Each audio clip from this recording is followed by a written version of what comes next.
There's a secret weapon in my training arsenal that I barely use nowadays, but there was a point in my training career where without it, I'm not sure I would have been able to continue. And with the amount of people asking me about navigating injuries, I feel almost irresponsible that I haven't shared this with you sooner. It's a simple exercise that will open up your chest and shoulders, completely reverse pushing related tightness, fix your posture, alleviate sternum pain, and prep your elbows for heavy training, and only needs to take a few minutes a week for a finite amount of time to get all the benefits from it. So in this video, I'm going to walk you through what it is and show you how you can do it yourself at home so you can start feeling the benefits of it today. As I have said before, just like with your lower body, most functional mobility for day-to-day life is going to be covered just by you building strength in your 6 basic planes of motion across a full range of motion.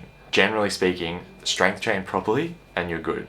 However, there comes a time when you are smashing your pushing strength, building up to really high levels in your horizontal pushing especially, without building sufficiently deep, accessible range of motion at the same time. All this strength and development can lead to tightness in the pushing muscles as they grow, specifically your pecs and your anterior shoulder. And this can lead to pain and discomfort if it's left unchecked, which can potentially derail your training, and that is a problem. I have experienced this myself firsthand early in my training career, working really hard on pushing strength and getting really severe sternum pain that stopped me from being able to push hard altogether. Several of my students have had exactly the same thing, and I've also heard of this being really common in heavy bench pressing. So this sort of tightness at best can lead to hunch forward posture and stiffness. At worst, it can develop into pain that can literally stop you from being able to continue with your strength training, which is no fun at all. Thankfully, the movement I'm going to show you is the closest thing to a silver bullet solution for all these problems that I've ever come across. If you want to jump straight into the how-to, you can skip the next chapter, but here's how it works. So just like for our specific lower body flexibility goals, we can do some specific work to target the end ranges of motion and increase the range of motion we have access to. For our upper body, we can do specific work to increase the accessible range of our shoulder joint. And by targeting the extreme end range specifically, we can get ahead of the tightness that develops as a result of all that pushing strength gain and alleviate all those issues we just talked about. So upper body mobility is way simpler than lower body. There's basically 2 ranges of motion. One is shoulder flexion, which basically targets our pulling muscles, the ones that help extend our shoulder. And then in this case, there's also extension, and so that targets all our pushing muscles, the muscles that flex the shoulder. So if we can build enough accessible range of motion in shoulder extension, we can counteract the effect of having these stiff, tight pushing muscles. The beautiful thing about this is, very much like with the other flexibility goals, to fix this you only need one movement. You only need to apply it once or twice a week for a couple minutes, and you'll be able to very quickly build all the range you need. In a couple months you should be able to get to the full range standard, and then that is your mobility gained, tightness fixed, and pain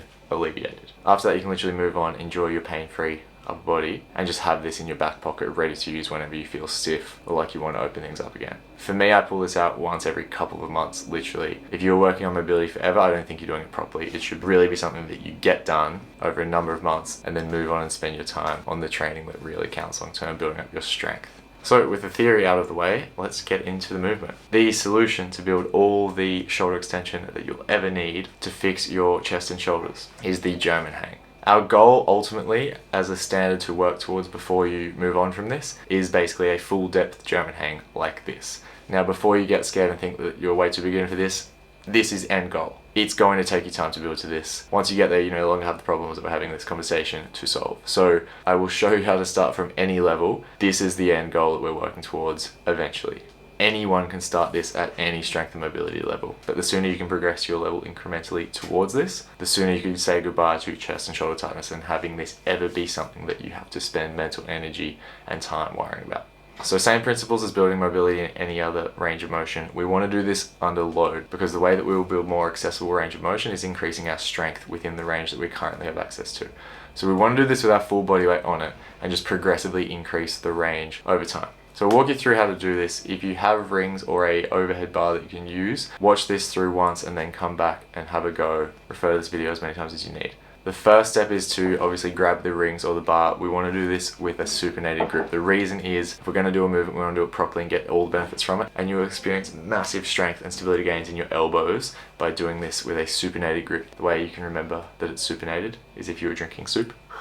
you would have your hands facing you. So you want to grab the rings of the bar in a supinated grip and keep them that way, and then you're getting not only shoulder extension development, but you're going to be prepping your elbows for any of the work that you're going to do building up to high level calisthenic skills, which you are inevitably going to need as you progress your strength. So the first step is to just get upside down. This might take a few attempts, but the key thing to remember is jump into it, because if you're early on with your strength and trying to pull yourself up, you're basically pulling yourself through a tucked front lever, which is quite an intermediate strength skill. So we want to skip that and just jump up, basically get our hips above our shoulders so our torso is upside down. This is the first step. Just get used to getting in an upside down position, and if you can't yet, then this is a really good strength and body awareness basic thing to have down. Once you can get upside down, you want to extend your legs out. This is going to make it really easy to control your position. So just like with our other lower body flexibility goals, we want to do reps rolling through as deep as we can get while still having the strength to pull back out. So remember, we're building strength here. We're not doing passive stretching. We're actively trying to flex the muscles that are getting stretched by this movement, which you're going to feel is your shoulders and your chest. Normal to feel a big amount of tension in these muscles because they're probably not used to it. All the better that you're doing this to work on that. So you just want to do reps reaching your feet towards the ground. If you at any point find that you either can't pull back out or you need to bail because you've overloaded yourself, you can just drop down to your feet like so. You'll be fine.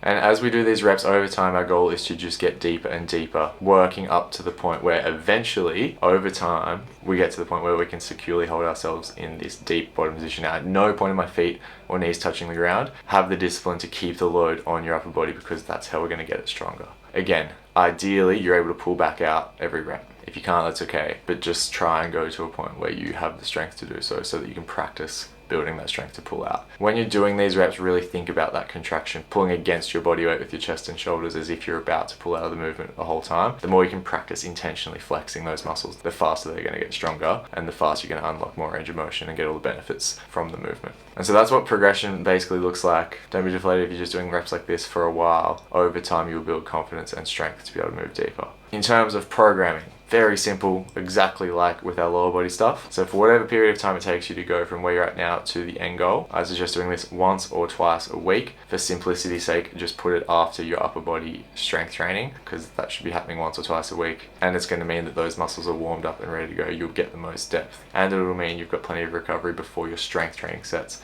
which we don't want to have just done mobility stuff and made ourselves weaker for the core strength work that we want to be maximizing progress in. And in terms of workload, I would just again aim for 10 reps. Doesn't matter how long it takes, doesn't matter how deep you get. Aim for 10, and if you want to do more, you can. But as long as you do something and really flex hard near your end range of motion, you're going to make progress. Once you get to this level where you're basically at the limits of your shoulder joints range of motion and your muscles are no longer really the limiting factor, then you've got all the range that you're going to get. And at that point, you can stop. And you should see by this point how easily this mobility sticks around. I've barely trained this since I unlocked this movement some 7-8 years ago, but it's there when I want it. If I start to feel tight, if I experience any pain, if my shoulders are just needing something to open them up, I've got it, and it can feel amazing to do every once in a while. As I alluded to before, if you want to comprehensively cover your upper body mobility, then the other range of motion you can work on is shoulder flexion. So if you find this helpful and want a video running through that, I'm happy to do one, let me know. Of course, all of this mobility stuff is icing on the cake of a proper strength training program. If you are training to maximum intensity across the entire range of motion of your basic movement patterns, then you are giving yourself the best chance possible of having functional mobility in terms of having strength through a full range of motion and the ability to use your body well and enjoy life. This specific end range stuff can be really useful for specific cases like this, but as I said, it's a finite thing. Get it done and then focus on the real work of building up strength and muscle mass and improving your body composition and athletic ability. As always, if you need help with that, link below to find out how we do it at home in 40 minutes a week. Otherwise, please go and implement this if it's relevant for you. Let me know how you go. Thanks for watching. Appreciate you all. We'll chat soon.